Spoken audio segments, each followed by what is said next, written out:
Sakaling eh, no? Hindi ko man talaga ako. Dito mangyari. Sige, pumasok ka sa loob ng aking utak po. Sige, bilisan mo pa hanggang sa mataba. Kasi ang kupad-kupad mo takbo para di ka maabuta. Kinikilabuta, kinatatakutan. Makapag nahuli ka, pati kang bata ka na para panakunan sa sinapapunan.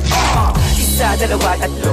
Kilala bilang mga siraulo. Halata ang inakala na iba na di makapangyarihan ng mga ginayuma. Waksa ka mga talukat na mga masa. Sana alam mga talaka, wala alam. Madala-tala, tataka, magkataka ng pababa na hanggang sa hanggang na nawala ang gat. Puro mga inditerong nabagot. Oo, mga feelingerong nayamot. Paano nyo ko hihilahin sa balong malalim eh, hindi nyo nga ako maabot. Ratatatara.